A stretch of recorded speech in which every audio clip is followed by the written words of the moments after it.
A je to tu. Rok 2023 je už oficiálne 2 mesiace za nami a máme tu rok 2024.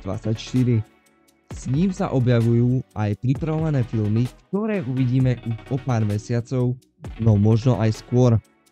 Hneď na začiatok chcem dodať, že výber filmov na rok 2024 je môj osobný názor a chápem, že sa nebude zhodovať úplne s vašim názorom. Taktiež chcem dodať, že bolo veľmi ťažké zoradiť filmy od 1 po 7, pretože všetky majú potenciál a myslím si, že budú kvalitatívne dobre spravené napriek ich odkladu. 7. miesto Joker Folie Deux.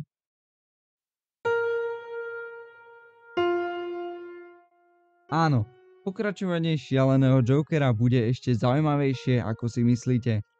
V réžii Todda Phillipsa, ktorý režiroval aj prvý diel, sa pustil do ďalšieho. Keďže posledný film Todda Phillipsa bol Joker, a to už bolo sakra dávno, naposledy v roku 2019, tak si myslím, že nový diel Šialeného klauna nebude o nič horší. Určite si hovoríte, aký je význam tohto zvláštneho, no v skutku zaujímavého názvu, ktorý nám prinesie ešte búrlivejší a napínavejší príbeh. V skratke je to pomenovanie pre mentálnu chorobu, zdieľanú dvoma ľuďmi s blízkym vzťahom.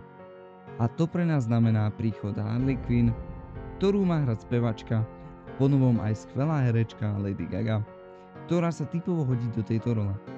Jej výrazná tvár mi úplne vyhovuje a taktiež nám to potvrdzujú aj prvé fotky, ktoré boli zverejnené v apríli 2023. Zároveň sa nikto nebude hádať, že Gaga naozaj spievať vie, tak sa do filmu s muzikálnymi prvkami hodí. Iste ste sa teraz pozastavili a pretočili ste video o 5 sekúnd naspäť, či ste počuli dobre. Ale áno, nový Joker bude tak trošku muzikál a viem, že veľa ľudí má obavy, ako to celé dopadne, či to nebude prepadák kvôli pridaným muzikálovým prvkom. No ja si myslím, že aj napriek takémuto experimentovaniu to bude opäť a zas úžasný film plný napínavých scén a neuveriteľného príbehu. Na nového Jokera sa môžeme tešiť už 4. októbra 2024.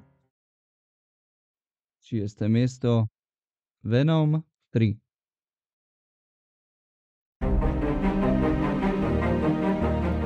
Po úspešnom prvom diele a nezvládnutí druhého prichádza tretí diel a špekuluje sa, že nový záporák bude Toxin. Osobne sa mi nepáči, akým smerom sa druhý diel posúval, a tak dúfam, že tretí bude stáť za to. Pravdepodobne sa naviažeme na podtitulkovú scénu, ktorá bola vo Venomovi 2 z roku 2021, kde to bude mať niečo spoločné s udalosťami z No Way Home. Taktiež je pravdepodobné, že sa vo Venomovi 3 objaví Spider-Man, možno v podaní Andrewa Garfielda alebo Toma Hollanda. Každopádne to bude mať opäť niečo spoločné s multiverzom, čiže som zvedavý, ako sa to všetko vyvinie. Nový Venom by mal výjsť 8. novembra 2024, pokiaľ ho znova neodložia. 5. miesto Deadpool 3. A máme to tu. Prvé dve hrané adaptácie tohoto červeno-čierneho hrdinu patrili medzi jedné z najobľúbenejších hrdinských filmov posledných rokov. Nebude tomu určite inak ani teraz, keďže tretí diel si znova zachová svoje R-kové hodnotenie, teda 18+, a po novom práva na Deadpoola odkúpil Disney, teda Marvel Studios. Režisér filmu Shawn Levy oznámil, že sa opäť môžeme tešiť na scény plné akčných prvkov, ku ktorým nesmie chýbať ani jeho nespočetne veľa úchylného a zábavného humoru. Do tretieho Deadpoola sa vracia Hugh Jackman, opäť ako Wolverine. Zo záberov z natáčania sme mohli vidieť ikonický kostým Wolverina z komiksov.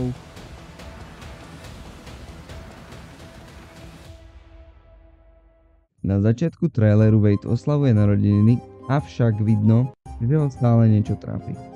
V zápätí prišla TVA, kedy odznela narážka na Disneyho, potom TVA spacifikuje Deadpoola, odlepia mu parokňu z hlavy a odvážajú ho preč. Neskôr Paradox ukazuje Deadpoolovi MCU históriu, kde môžeme vidieť starých Avengerov. Ďalej bola krátka ukážka Xavierovej sestry Cassandry Novi, ktorá je oveľa silnejšia a tak bude hlavný záporák v tomto filme. Máme tam ukážku, kde sedí otočený Wolverine, avšak to nie je ten Wolverine, na ktorého myslíte, ale je to špionská verzia Logana, teda Wolverine Patch, ktorý pôsobil v Madripoore a ktorého nehrá Hugh Jackman. Špekulácie sú také, že by ho mal hrať Daniel Radcliffe, keďže táto postava je aj v traileri menšieho vzrastu a Daniel Radcliffe má okolo 165 cm, takže sa mi na túto postavu úplne dokonalo hodí. Neskôr Deadpool prehlási, že je Marvel Jesus, ďalej máme scénu, kde sa Deadpool oblieka do kostýmu a vyráža zachrániť MCU. Na konci Deadpool leží na zemi a vedľa neho leží komiks Secret Wars s Doktorom Doomom, čo pravdepodobne je teasing na nový Secret Wars, kde sa Deadpool a Wolverine majú objaviť. Taktiež je pri komikse aj fľaša z filmu Incredible Hulk. Každopádne film príde do kín už 26. júla 2024. 4. miesto Jazloduk 4.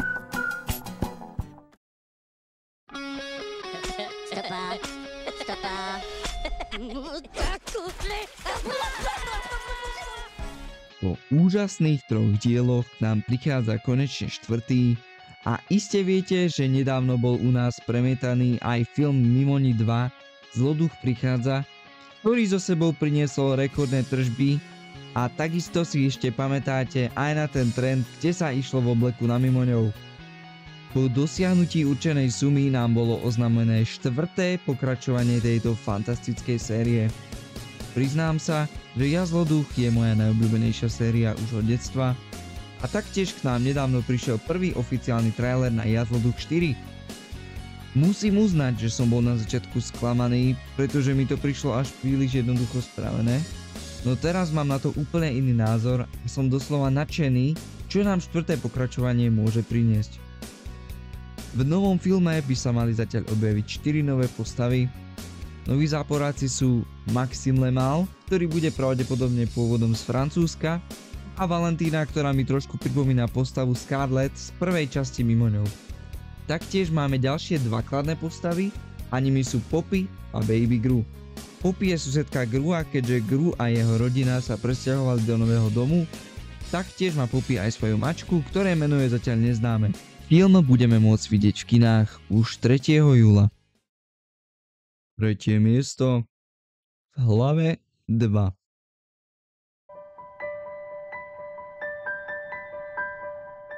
Tak sme sa dočkali. Po neskutočných 9 rokoch je druhé pokračovanie úspešného Inside Out na ceste. Inside Out 2 má Riley 13 rokov a centrála prechádza náhlou demoláciou, aby uvoľnila miesto novým emóciám, na ktoré radosť, smútok, hnev, strach a znechutenie neboli pripravené. Prvou novou emóciou, s ktorou sa stretnú, je úzkosť, ktorá si so sebou nesie doslova veľa citovej batožiny. Taktiež sa nám ukážu aj ďalšie nové postavy ako nuda, závisť a zahambenie.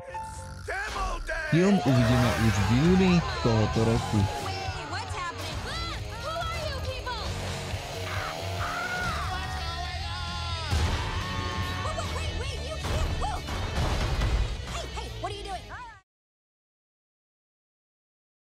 Druhé miesto Garfield vo filme. You hungry, little guy?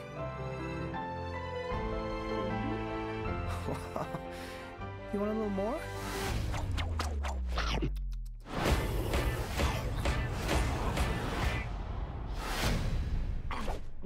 And that's how I adopted John. A sme tu. Na tento bod som sa obzvlášť tešil, keďže Garfield je taktiež jedna z mojich najobľúbenejších rozprávok detstva. Väčšinou som pozeral seriály v podaní Petra Marcina, ktorému hlas Garfielda neskutočne sedí a verím, že ho bude dabovať aj teraz. No v pôvodnom dabingu ho bude dabovať herec Chris Pratt, ktorému postava Garfielda taktiež sadla. Okrem tohoto sa môžeme aj tu tešiť na Garfieldov nestarnúci humor a na jeho obľúbené pondelky. Osobne som veľmi rád, že sa do niečoho takého pustili a už z traileru môžeme vidieť, že sa Garfield stretne so svojím otcom. Veľmi sa na tento film teším a odporúčam milovníkom Garfielda na to ísť do kina. Film bude v kine už 24. mája.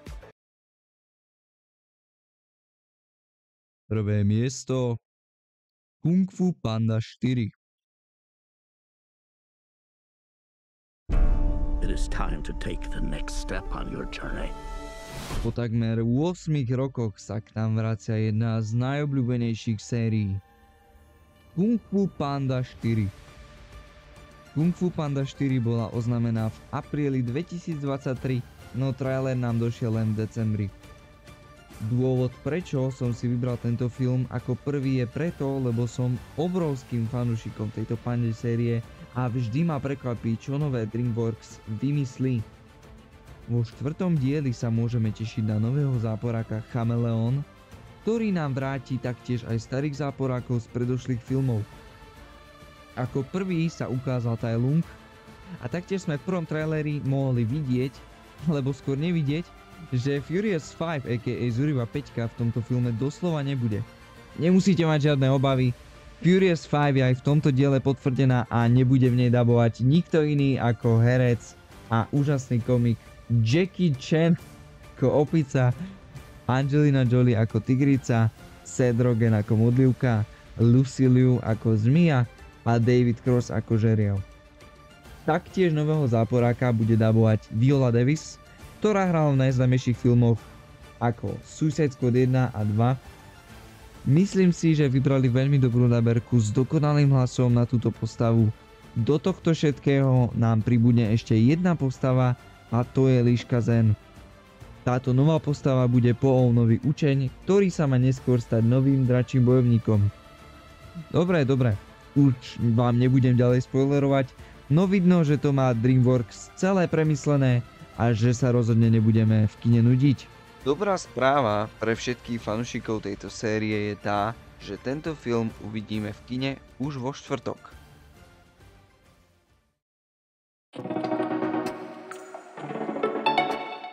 Tak sme na konci videa.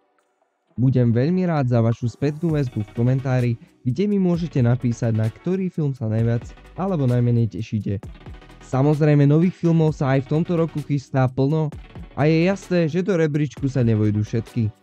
Každopádne budem rád za každý like a nový odber a nezabudnite ma sledovať aj na Instagrame, kde pridávam taktiež zaujímavý content a hlavne som tam najviac aktívny. Pokiaľ by ste mali záujem o podrobnejšie rozbory týchto filmov, napíšte mi do komentára a ja niektorý vyberiem. Teším sa na vás na budúce.